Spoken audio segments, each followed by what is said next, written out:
Quedas em idosos, um tema extremamente importante na geriatria. Hoje, aqui, com a fisioterapeuta Franciele Molina, gerontóloga. Prazer aqui, Fran. Obrigada, Denis. Que bom estar aqui junto a você e doutora Graziela também, né? Falando desse tema que realmente é importante, inclusive um dos principais motivos de busca pela fisioterapia hoje em dia, né? Principalmente quando a gente olha as pessoas que querem envelhecer bem, né? E começam a perceber algumas situações, não necessariamente por já terem caído, mas às vezes queixas de desequilíbrio, uma preocupação com o risco em cair. E tem muita gente que acha que é normal do envelhecimento cair, né? Ah, ele caiu, mas é normal da idade. E não é normal, né? Não, de maneira alguma, né?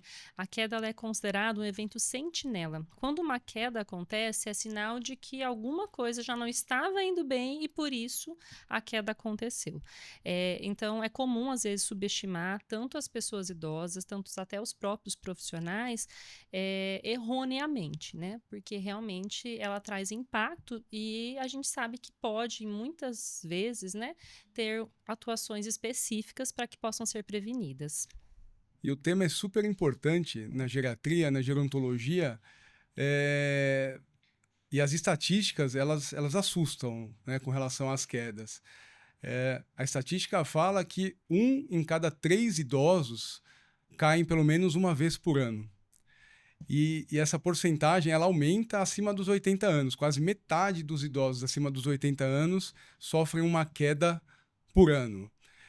E a gente sabe que, apesar da maioria das quedas não causarem, né, lesões graves, que são aí cerca de 10 a 15% mais ou menos, que são as lesões graves.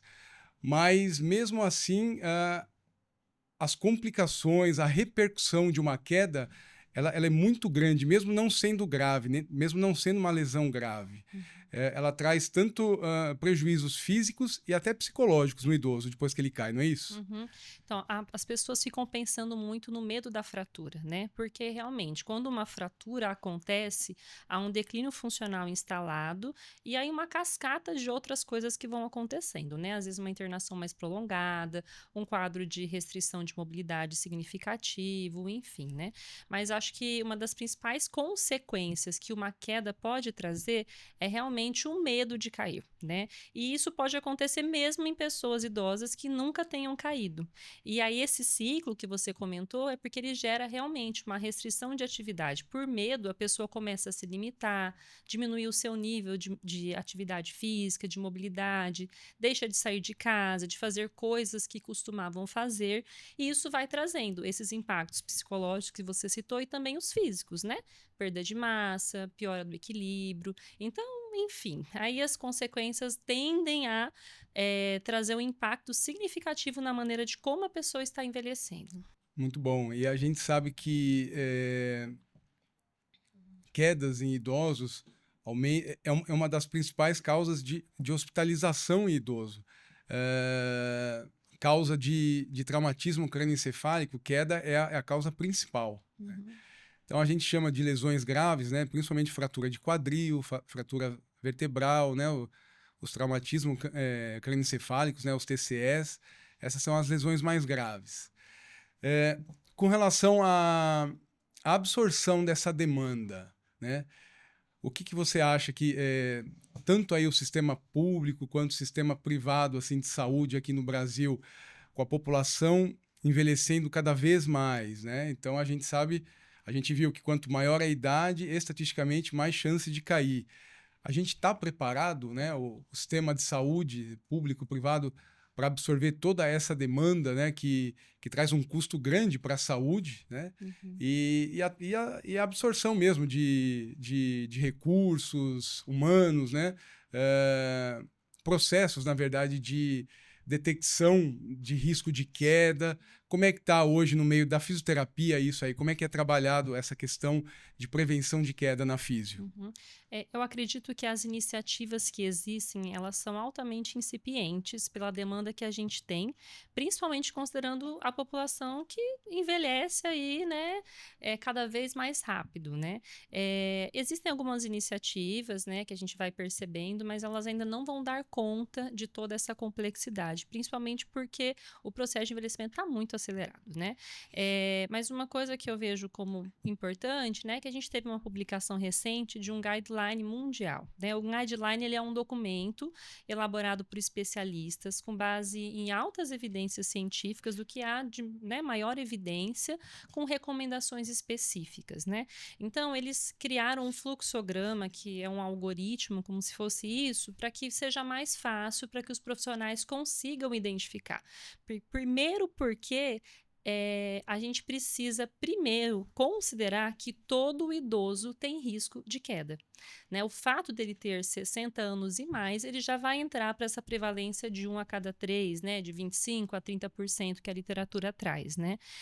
E aí existe essa estratificação de baixo, médio e alto risco, que depende muito realmente do histórico de quedas, de queixas de instabilidade postural, né, de se sentir um pouco instável, com alteração de marcha, de equilíbrio, andar devagar. Então, são sinais que já vão mapear realmente essa estratificação de risco. E aí, desta forma, a gente consegue direcionar melhor as intervenções, porque realmente, né, não é também porque é um idoso e que tem um risco, mas seria baixo risco, que ele precisa de um serviço especializado, né? Ele precisa continuar sendo ativo, fazendo suas atividades, né? Academia, pilates, caminhada, participando dos centros de convivência, enfim, né?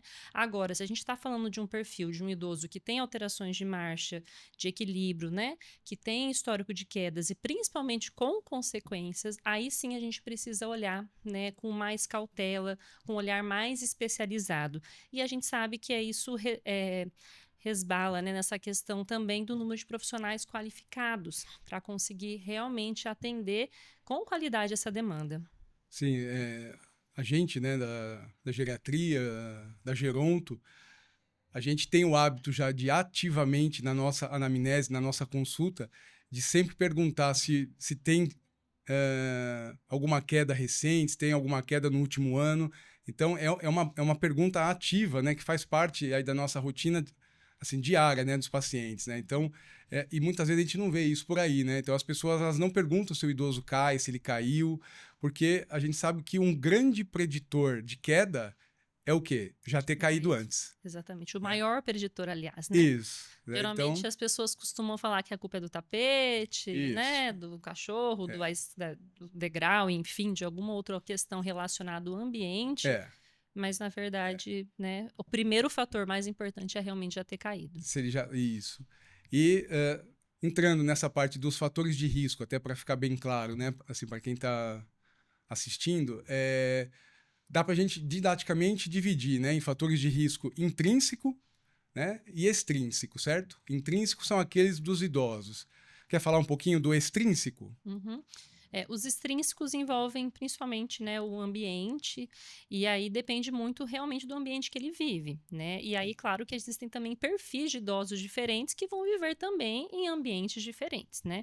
Então, idosos mais ativos, eles tendem a ter riscos ambientais mais relacionados ao convívio na comunidade, né? Então, essa questão das calçadas irregulares, essa questão de uma iluminação, né, atravessar a rua correndo, Subir em coisas cadeira, específicas.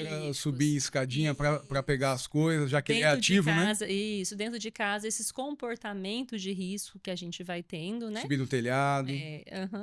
E aí a gente vai ter também esse outro perfil, que talvez fique mais em casa, que seja um pouco mais limitado, que aí o ambiente... Pequenos ajustes no ambiente podem ser realmente um motivo, mas geralmente não é só ele, né? Então, assim, não basta ter um tapete. Eu preciso ser um idoso com alteração de equilíbrio ou com alteração visual, por exemplo, que realmente tropeço no tapete. E aí entram os fatores... É a somatória, né? Dos fatores intrínsecos, que são aqueles inatos do idoso, né? Ou adquiridos já dele, mais o risco ambiental, né? O ambiental eu acho até interessante, eu tenho pacientes assim que já caíram por animal doméstico, né? Então a gente sabe que é um fator de risco, né?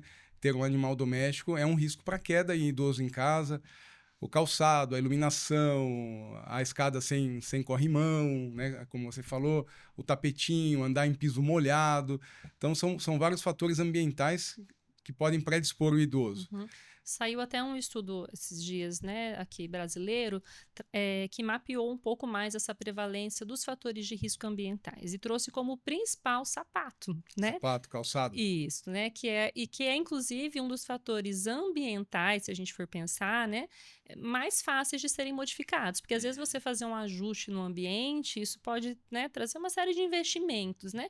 Mas apenas assim, você ter essa consciência na escolha de um sapato adequado, né? Que é aquele sapato que seja bem preso ao pé, que não seja escorregadio, que não tenha um bico ali que você possa enroscar ou tropeçar, resvalar em alguma coisa, né? Já é altamente impactante. Não, com certeza. E assim, falando de fatores de risco, né, assim, do próprio idoso, aí são alguns também que a gente pode levantar aqui, né? Então a gente sabe, a sarcopenia é um fator de risco para queda, né, que é a perda da força muscular pela diminuição da massa. Os déficits sensoriais, então assim, perda visual, né, diminuição auditiva também é fator de risco para queda. Os quadros demenciais, então demência é um fator de risco, então as pacientes que têm Alzheimer têm um risco maior de queda. Parkinson, que é outra doença neurodegenerativa, né? A gente sabe que uma das grandes características do Parkinson, né, começa a cair, a instabilidade postural. E não menos importante na geriatria que a gente vê também é medicamento, a polifarmácia, né? Aquele idoso que toma 5, 6 medicamentos, principalmente psicotrópicos, ou aí medicamentos, né, para doença cardiovascular, né, que acaba mexendo com pressão. Então, potencialmente, aumentam muito a chance também de queda do idoso. E são esses fatores aí, intrínsecos, mais esses riscos ambientais, que é o que acaba predispondo, né, assim, na maioria das vezes, as quedas, né? Não é por um fator só, né? Exatamente, né? Essa questão de dividir entre intrínsecos e extrínsecos é mais uma forma didática de poder Isso. apresentar, né? Mas, na verdade, nunca tem só um fator. Né? A gente sempre costuma ter uma associação de vários fatores. E aí, por isso também que, quando a gente pensa em estratégias de intervenção, não basta pensar em apenas uma. A gente tem que pensar realmente quais são esses fatores envolvidos em cada um desses indivíduos, para daí ajustar as estratégias realmente focadas nessa individualidade mesmo, Uhum. né? A gente sabe que assim, não tem uma receita de bolo, cada paciente é individual, mas do ponto de vista da fisioterapia, né? Estratégias principais, né, daquele idoso que cai. O que vocês têm já hoje de processos, de abordagem aí nesse idoso, ou com risco elevado de queda, ou que já caiu, do ponto de vista da fisioterapia? Uhum. Então, até pensando, né, de uma maneira geral, hoje o que há de recomendação, né, de evidências científicas mais altas é de que o exercício físico ele é o maior modificador de risco. Então, ele pode reduzir até 24% da prevalência de quedas na população, né? Só que também não é qualquer exercício, e aí que vem a diferença, né? A gente precisa ter, principalmente, exercícios de equilíbrio associados com exercício de fortalecimento muscular, né? E aí vem a parte difícil, que é muitas vezes a adesão das pessoas a alguns programas, né? Que a recomendação é que seja pelo menos 3 vezes por semana de exercícios de alta intensidade que desafiem o equilíbrio e de 2 de musculação, de treino resistido, né? E as pessoas, né, elas acham que fazer atividades 2, 3 vezes por semana é suficiente, e não é. A gente precisa realmente mudar esse hábito de comportamento, de pensar no exercício físico como realmente algo necessário para garantir um envelhecimento saudável, a manutenção da autonomia, da liberdade para ir e vir, né? E falando especificamente dessas modalidades de exercício, o que eu costumo só também falar para que as pessoas se atentem a como tem sido a condução desses exercícios. Porque ela às vezes acha, né? Tá no Pilates, tá em alguma outra atividade, por exemplo, enfim, não, mas eu treino equilíbrio, né? Ou tá na academia, faz participar de algum grupo de ginástica, enfim, fala, eu faço treinamento de força, né? O treinamento de força, você precisa sentir que o músculo está sendo trabalhado. Então, você precisa sentir durante o movimento aquela ativação que um ardidinho, né? Uhum. Um incômodo de que realmente você teve um estresse muscular pela resistência e é aquilo ali que vai trazer o efeito benéfico, né? Da mesma maneira, o exercício de equilíbrio. O exercício de equilíbrio, ele tem que ser difícil, né? Esses dias eu atendi uma paciente, né? A filha estava preocupada em assistir um pouco o atendimento. Ela falava, meu Deus, meu pai vai cair toda hora. Eu falei, exatamente, né? No treino de equilíbrio, realmente ele tem que ser desafiador, né? Então, alguma coisa em que o idoso está se sentindo seguro, está só balançando, ele não está desafiando o equilíbrio, ele está estimulando, mas não de fato trazendo realmente a alta intensidade de treinamento que as evidências propõem, né? E claro, a gente entende que são várias as realidades, né? Mas uma forma de poder pensar em exercícios de equilíbrio é, primeiro, a gente pensar em reduzir base de suporte, que a gente chama tecnicamente, né? Então, como que é isso? Às vezes eu começo com exercício com as pernas um pouquinho mais afastadas, depois eu começo a aproximar elas, tentar colocar um pé na frente do outro, equilibrar numa perna só, né? Então são formas de a gente poder reduzir a base, né? Depois eu posso desafiar incorporando movimentos dos braços, de sentar e levantar, enfim. Também posso incorporar redução de apoio. Então eu começo segurando com as duas mãos, depois eu tento tirar uma mão, colocar a mão, né? Por necessidade, né? Depois eu colocar só um dedinho, enfim. Então, são formas que eu posso tentando ir desafiando esse equilíbrio, pensando numa progressão mesmo de desafios. E também precisa ser desafiador, precisa dar aquela, ai meu Deus, quase que eu caí. Exatamente esse que é o ponto, né? Claro que com segurança, muito bem prescrito, né? Para que a gente consiga realmente trazer os benefícios. Muito bom. A gente percebe, então, assim, que a abordagem ela é bem multidimensional, né, sobre o idoso. Eu acho que de recomendação nossa aí ficaria o quê? Do ponto de vista clínico, né, eu acho que é um idoso que ele precisa ser constantemente reavaliado, né, pelo médico, ver aí questão nutricional, questão de massa muscular, de suplementação, ter um acompanhamento com o nutricionista também, para saber sobre os alimentos que ele deve consumir para melhorar a força muscular, proteínas, a suplementação, como eu disse também, correção de sensório, né? Então, assim, corrigir aí perda visual, déficit auditivo, revisão sistemática e regular dos medicamentos em uso, exame clínico. Então, é um paciente que ele assim, demanda mesmo assim, um olhar mais amplo, em várias dimensões e, claro, né, mantendo aí a atividade física, o exercício físico, a fisioterapia, né, dependendo do perfil do paciente, tanto para ele prevenir, para não cair aquele que tem risco, quanto para aquele que já caiu, para não cair de novo. O que esse guideline traz também é que conforme essa estratificação, há intervenções específicas, né? Então, se eu estou falando de um idoso com baixo risco, quem seria esse? Um idoso ativo, que não caiu, que não tem medo ou preocupação de cair, ou se tiver, né, e que isso não traz impacto no seu dia a dia, e que tem um bom desempenho físico, né? Isso é triado por meio de testes, né, específicos que a gente pode fazer, como o time up and go, velocidade de marcha, falando tecnicamente, que são exercícios que avaliam a mobilidade, a segurança e realmente avalia a marcha, né? Então, assim, baixo risco são idosos que nunca caíram e que não têm problemas de equilíbrio à marcha, por mais que talvez eles sintam que possam ter. Tá? E aí, para esses, não necessariamente precisa de um acompanhamento especializado. A ideia é siga a vida, continua ativo, se cuida, mas reavalie daqui a um ano. Porque, de repente, hoje você estava na faixa dos 70% que não caíram, né? E quem sabe você pode mudar o seu risco no próximo ano, né?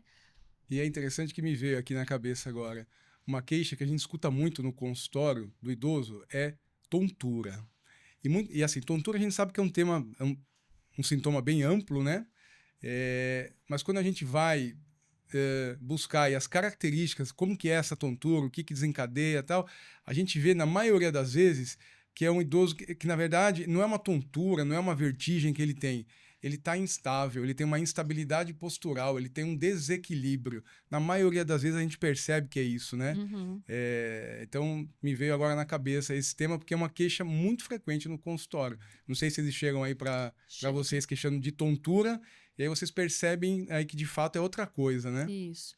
A tontura é um capítulo à parte, né? Vamos dizer assim, Na porque geriatria e na existem. geronto é um tema extenso. Exatamente, existem várias questões, mas existe realmente a tontura do tipo instabilidade postural que a gente chama, Uhum. que é exatamente, né? A gente chama de osciloscopia. O paciente ele tá parado, mas ele sente que ele está balançando.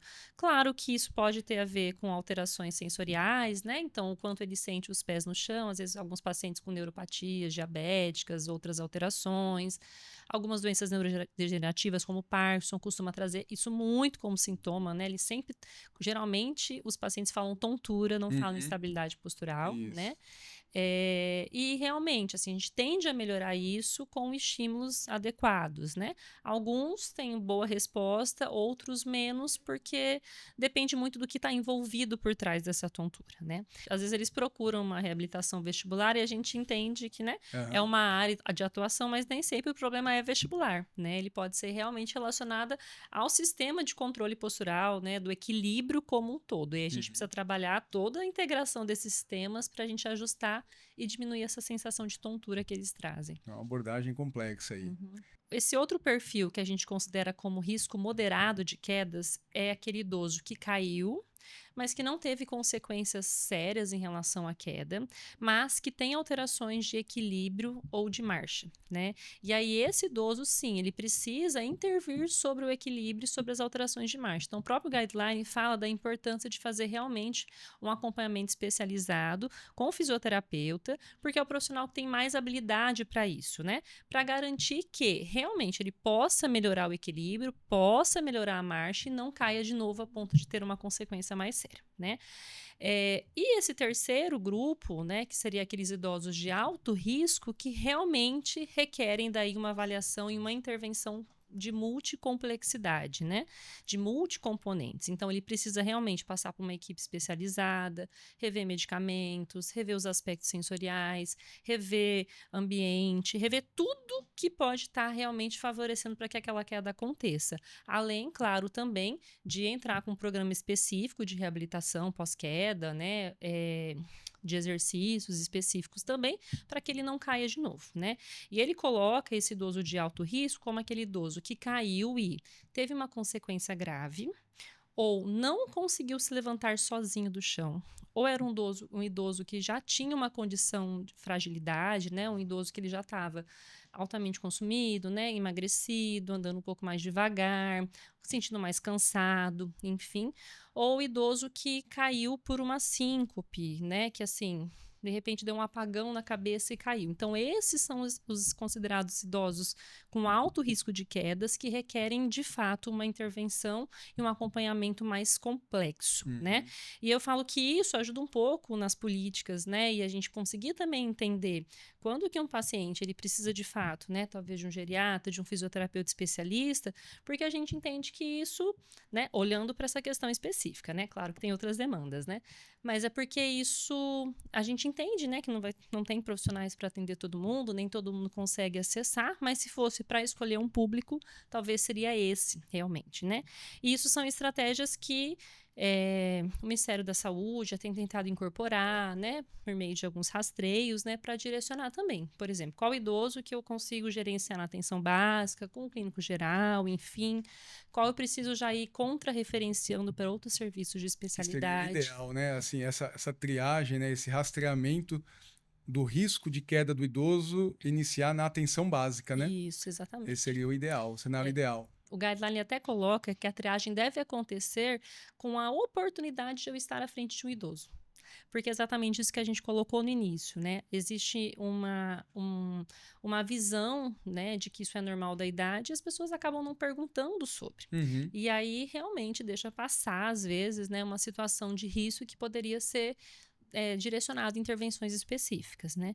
Então, assim, qualquer oportunidade que tiver, né, de encontrar com o idoso, qualquer contato com o idoso, ele deve ser interrogado sobre realmente as perguntinhas mágicas aí que o guideline coloca se caiu, se tem medo de cair e se tem alguma alteração de equilíbrio ou marcha, né? E para daí realmente fazer essa estratificação e o direcionamento para cada tipo de intervenção. De considerações finais, assim, queria deixar alguma recomendação, assim, para quem tem um idoso em casa ou para quem é idoso, bem ativo. Eu acho que, assim, o que a gente teria de conselho, né?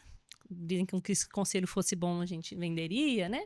Mas na verdade o que é importante entender é isso, né? Primeiro, todo idoso tem risco de cair, né? Então é importante realmente você identificar quão alto é o seu risco ou não. Se você é um idoso que já caiu, você precisa de um acompanhamento especializado, porque a chance de você cair e ter consequências mais sérias, ela é muito maior, né? E isso traz uma série de impactos que tenho certeza que você que já caiu já está sentindo, né? Então a gente precisa mudar e quebrar esse ciclo, né? E o segundo ponto é entender, né, o quanto realmente o exercício, né, esse cuidado com si mesmo, ele acaba sendo realmente o fator mais importante de intervenção e modificador do risco de quedas do que pensar só no ambiente, né? Então acho que eu traria isso como recomendação para que vocês se mobilizem, né, e comecem a pensar nesse tipo de intervenção para garantir uma longevidade, uma expectativa de vida, né, um envelhecimento saudável.